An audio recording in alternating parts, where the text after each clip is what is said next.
Good afternoon, everyone. John Horgan here on the unceded territory of the Lekwungen-speaking people, the Esquimalt and Songhees First Nation. And I say that acknowledgement not just because it's appropriate to do so, but because from day one, my government has been focused on reconciliation, environmental protection, and building an economy that works for everyone. No sector is more important to the history and the future of British Columbia than our forest sector. I was here last week with Minister Conroy talking about our intentions paper for the broader forest industry, interior, coastal, old growth, second growth, how we build a value-based industry where we can create more jobs, keep more communities intact, and continue to have that success now and in the future. That does not change a past that has been focused on over many, many decades, decisions that have been made by successive governments on public lands to alienate those lands from the traditional title holders, Indigenous people, and also to not connect those trees, those forests, to the people that live in them. We're going to change that. We've made it abundantly clear since we were sworn in 2017, and the steps we've taken since September when we received the old growth report by Foresters Gourlay and Merkel, that we will implement all of the recommendations contained therein. But our forests are not just old growth, they're not just coastal, they're in every part of this great province. And managing those lands is the responsibility of government and title holders together. I was very proud to receive a declaration from the Huu-ay-aht, the Ditidaht, and the Pacheedaht people earlier in the week, outlining their views and their vision for activity in their territories. Today, Cabinet has approved a request by the Pacheedaht to defer old growth forestry in Fairy Creek, as well as the central Walbran. This is critically important for a number of reasons. Most importantly, that we have allowed, as a province, the title holders to make decisions on their land. You remember back in September, the province put aside, deferred 200,000 hectares of old growth right across the province. And at that time, the central Walbran was going to be part of that deferral process. But at the time, the Pacheedaht said to government they were not yet ready to defer that territory. So we removed that from the inventory, had a dialogue, allowed the Pacheedaht to do their planning, to look at their needs over the long term. And I was very pleased to see that along with Fairy Creek, they also requested that the 2,000 hectares within the central Walbran would also be deferred for the next 2 years while planning could be undertaken. These are monumental steps. I know it appears at the moment to be just another announcement by another premier. Well, these announcements are transformative for an industry that has been foundational to British Columbia's success and will be foundational to our future success.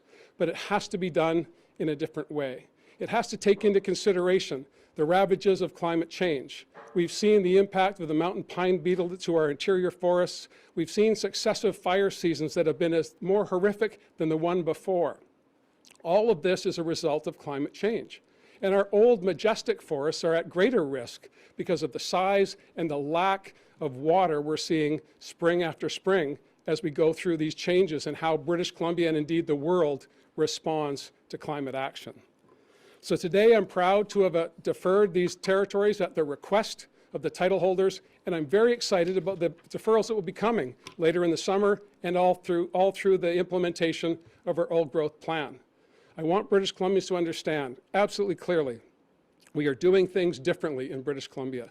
This is not your grandparents' forest industry. It will be your grandchildren's forest industry if we manage it correctly.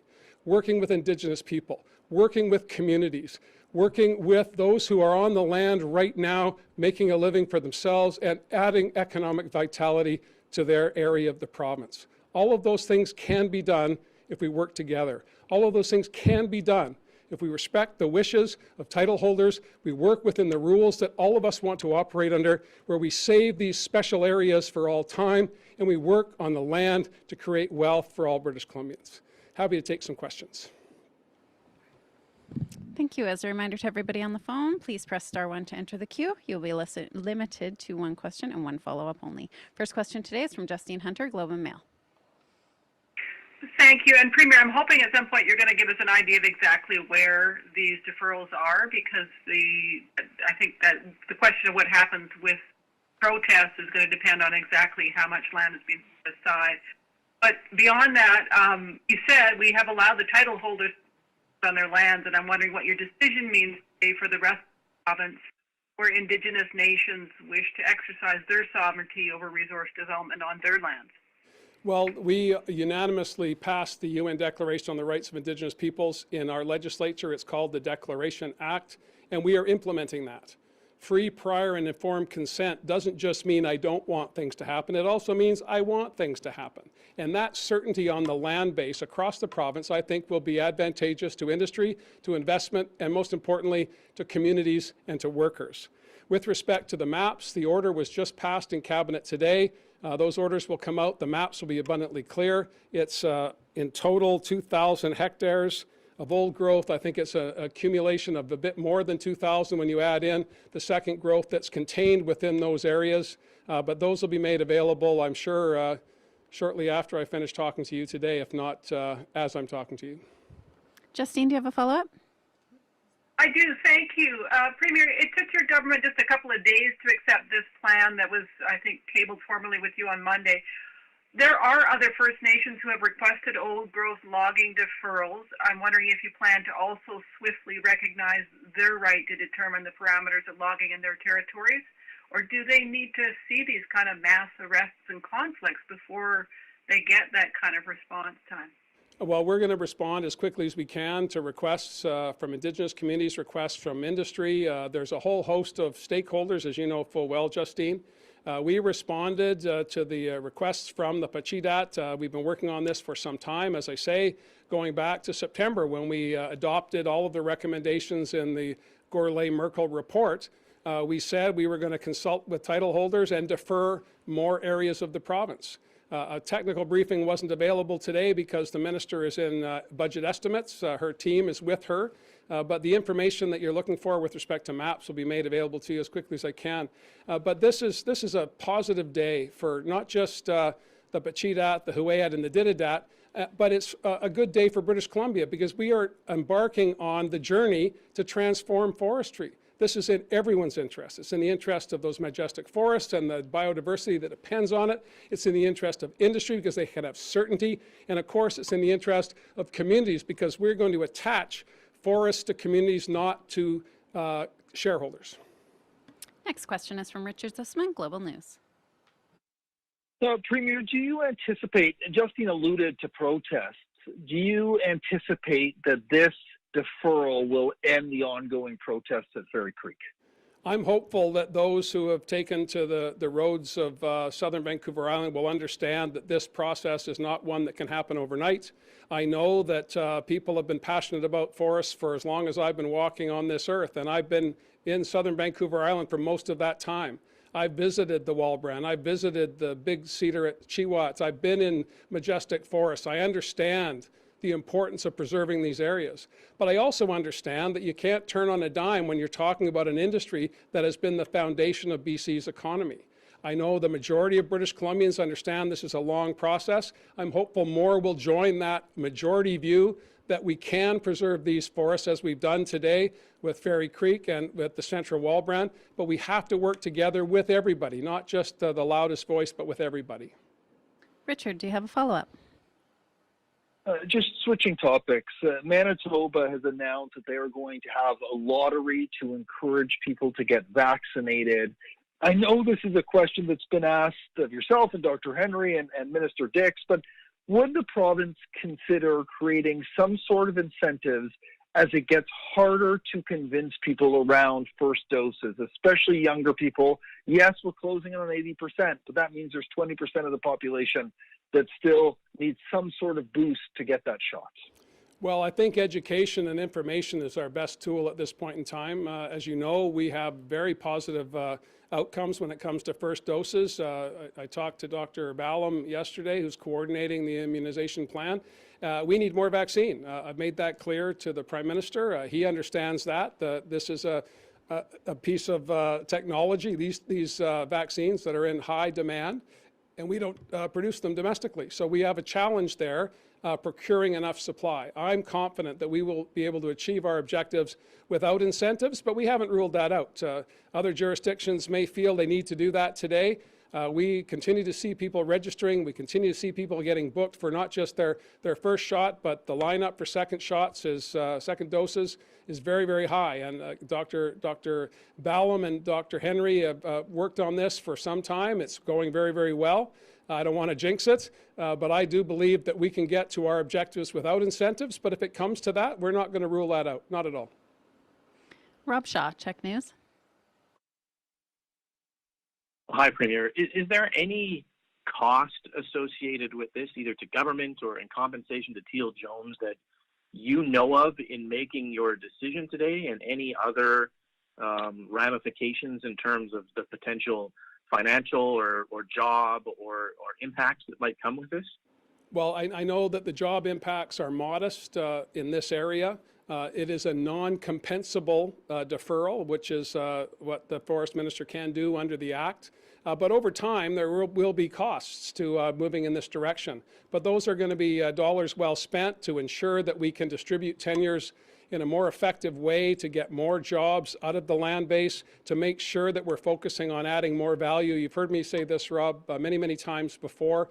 I'll continue to say it. We are on a path that BC has not been on ever. We're changing the way we do business on the land, and that is hard work, and it's going to take people cooperating and listening to each other as we go forward. And the foundation of that, however, is the Declaration on the Rights of Indigenous Peoples, and that was a result of rooms full of case law that made it abundantly clear that rights and title exist in British Columbia. The best way to manage that and create certainty is to work together, and that's what we're doing. Follow-up, Rob? Thanks. Yeah, I'm just looking at the map and the zones that are identified and trying to sort of compare them to what the protesters have in their maps and their zones. And I guess to build on Richard's question, what would you say to people who are, standing there fighting a larger fight for the protection of old growth that may not be resolved today with this map and these two zones, A and B, and the kind of areas that you've laid out? Well, I listened to members in the legislature talk about this as the last stand. There are no others of more greater importance than this.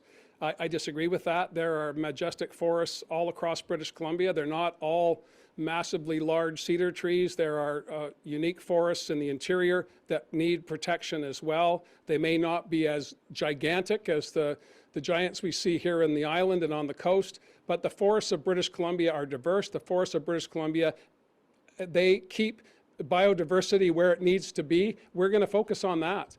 There are going to be people who will say, I'm fairly confident, not good enough, and I anticipate that. But I also know that most British Columbians understand and recognize that the types of changes we're talking about, and I can't lean into that hard enough. There have been generations of discussions going back well before Clackwit, going into the 1980s, into the 1970s, quite frankly, where people have been demanding change on the land base. We're delivering that change, but we can't do it overnight. Commissioner Merkel's been pretty clear on that. He did the report. I'll remind people that if they've not read the Gourlay-Merkel report, they should.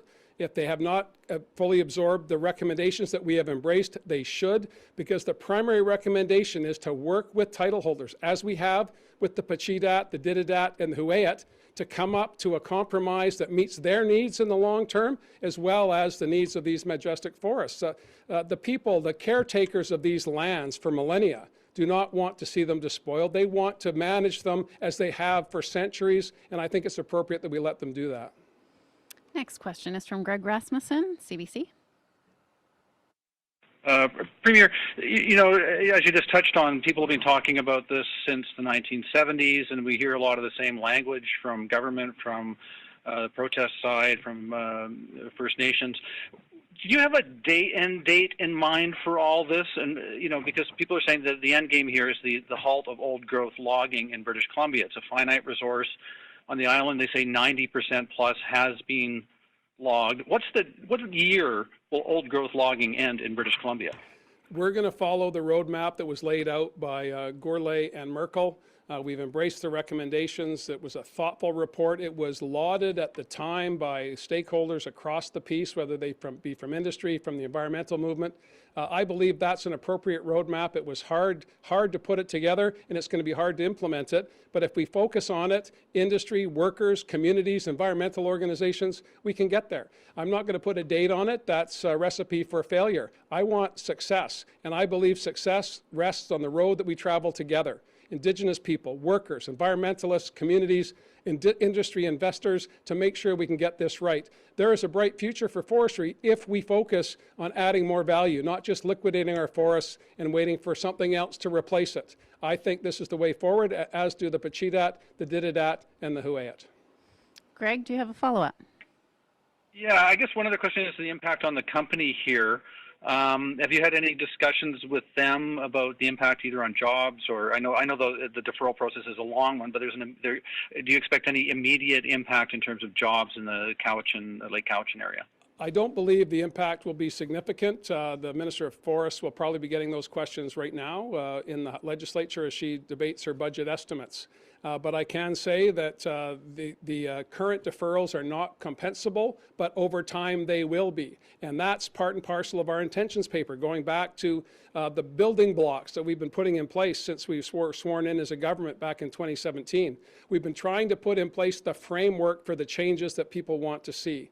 And I believe we've done a pretty good job of putting in place the Declaration on the Rights of Indigenous Peoples. I think we've done a pretty good job of making sure that the tenure holders understand the expectations from the people who own the resources, that being the people of British Columbia, and also understanding that we need to make sure that workers can continue to support their families wherever they may live.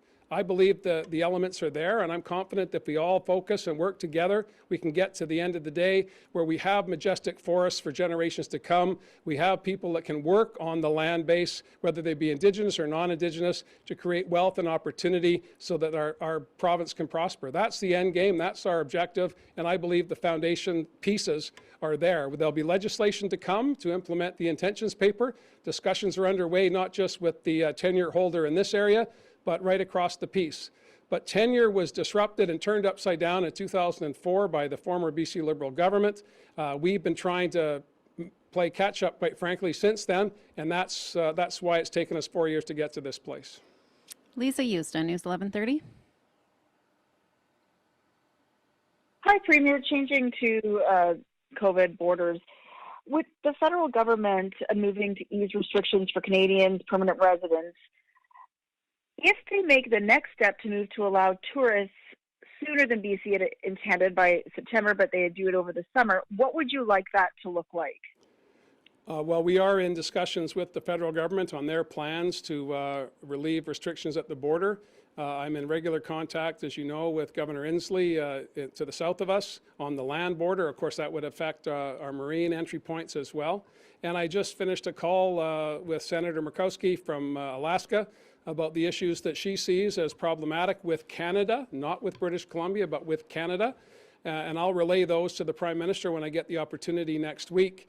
But I'm confident that we're on the right track. I know the case counts are very favorable. Hospitalizations are down, immunizations are up. These are all of the objectives that we laid out in our restart plan. We'll have more to say next week about going to the next stage. Again, I'll be working with Ottawa at the officials level as well as face-to-face as we do this with premiers across the country to find that common position. But it's important to know that not every jurisdiction across the country has the same view on this matter. Some want to open up tomorrow. Others don't want to open up until September. I think somewhere between those two poles is where we'll land. The quintessential Canadian compromise, I suspect, and it's carried us as a nation this far, and I'm hopeful it'll carry us through the end of the pandemic. Follow up, Lisa? And if the border opens before September, that is not what BC had planned, what would you like it to look like, and how will you feel about that? Are you okay with that, or would that be distressing? Well, our job is to be prepared for any eventuality. Again, these are issues that are beyond our control. The borders are the responsibility of the federal government. I have said in the past, and I'll continue to say, there was disappointment at the front end of the pandemic, but we've had a very collaborative relationship to this point in time, and I don't expect it will change. So as we work on how we can best look towards a reopening, I'll be there to talk to the Prime Minister and his team about that. Our focus is to make sure that we get to the middle of June and the next stage in our restart plan, and then, of course, getting to Canada Day, where we hope that we can have even more restrictions relieved as we see positive outcomes on cases. And certainly, again, the pace with which we've been able to vaccinate people is just astonishing when you consider the magnitude of this undertaking. And I'm very confident British Columbians are all on the same page here. They want to get to a place where we can welcome the world back to British Columbia, but we want to make sure we get all of the steps right, and that's why our plan, I think, has been widely applauded across sectors, because it gives a roadmap for people to start planning around. And I suspect we'll be inviting people here before September, but I can't pick a date. All I know is that all of the indications are positive at this point, and British Columbians need to keep with it, keep following the guidelines that are currently in place, and hopefully we'll be relieving them again next week, and then again further into July, 1st of July. Rob Buffum, CTVBI. Oh, hi, Premier. My question also relates to the borders. You've answered much of it, but I wondered if, in light of the federal government's announcement that they plan for early July to have Canadians could leave the country and come back without quarantining, that may put a dent in staycation revenue if people can go, cross the border for a vacation. Would you be motivated to help the tourism industry locally by, pushing the Prime Minister, when you speak to him next, to have the borders open for fully vaccinated, negative testing tourists to come here? Well, again, those are discussions that are happening at the officials level. We're going to continue to be very vocal at that table. We have tourism interests here in British Columbia that are very, very important to our well-being as a province, and of course to the people who operate, whether it be attractions, whether they be guides, whether they be part of the hospitality sector. More people means more opportunity. We have such abundance and such splendor in British Columbia. We want the world to come here, but we want to make sure we do it on our terms. British Columbians have worked really hard to get to where we are with respect to case counts and hospitalizations and all of the sacrifices that have been made. We don't want to throw those away just for a couple of tourists to come earlier than we have anticipated. I would encourage British Columbians, when the travel restrictions are lifted, presumably next week, and further relief on restrictions come July 1, that they go and visit those parts of British Columbia that they haven't been able to get to until now. You won't have competition from international travelers. This is an opportunity to support your community or those communities that depend on tourism, and also get a world-class view of some of the many attractions that attract visitors from around the world, or did pre-pandemic, and they will post-pandemic as well. Follow-up, Rob? I do. I know you've been asked about this previously, but I know other provinces, including Manitoba, are now looking at vaccine passports in light of the importance of having 2 shots that we've all recognized. Do you have any new thoughts on a domestic passport for people who have had 2 vaccines that might relate to the ability to travel around the country or spots within the province? We haven't landed on that issue. We're not enthusiastic about it, quite frankly. This is private health information at the end of the day. And when we look at the data, it's clear that the vast majority of British Columbians are enthusiastic, almost 75% first doses. For those 18 and older, that's just quite extraordinary. And we have many, many more that are registered and have not yet had their first dose. So we're confident that we're going to get into the 85–90% range without incentives, without concerns about accessing the particular vaccine that someone would be looking for if they're shopping for vaccines. In that sense, I've said already that I plan to get an AstraZeneca second dose if it's available to me. And that, I think, is what most British Columbians are thinking about right now. When it comes to businesses, they're going to have to think about this, and we are collaborating with them through the various tables that we've established to see what they believe is practical in order to operate their business and also have some confidence that they're doing their part to keep cases down low once we get into a period of time where more and more people are traveling, more and more people are engaging in commerce than we've seen over the past number of months. So we haven't landed on a local immunization passport. I'm uncomfortable with the notion of requiring people to do that. We have not made vaccinations mandatory. Businesses make their own choices, no shirt, no shoes, no service. Everyone's seen that sign, whether you've got shirts or shoes or service. So there are some personal questions here, and I'm confident that common sense will prevail. I'm hopeful that common sense will prevail. We have time for one more question. Nelson Bennett, Business in Vancouver. Yeah, so just to be clear, there's two areas there that are basically part of a 2-year moratorium, the Walbran and the Fairy Creek area. But that doesn't mean that all logging is going to be halted in that general region, does it? And the reason I ask is that the press release that the Ditidaht and Pacheedaht and Huu-ay-aht put out a few days ago did suggest that some logging will continue. Can you just clarify that? Sure. All three nations have logging interests. All three nations have second growth in their territory that they'll continue to harvest. But the areas of specific concern to the commissioners, whether it be Commissioner Gourlay, Commissioner Merkel, were the Central Walbran and Fairy Creek. Those deferrals have been requested by the title holders, and we've deferred old growth logging in those territories. There will be logging taking place in southern Vancouver Island, and that's why the job impacts are not as significant as they would be otherwise, because there are areas that have been harvested once, sometimes twice, and that'll continue. But those decisions are going to be made based on the rules of engagement with the province, as well as the needs and desires of the title holders. Follow up, Nelson? Okay, thank you. No, that's good, thanks. Great, thank you. That's all the time we have. Thank you for joining us. Thanks.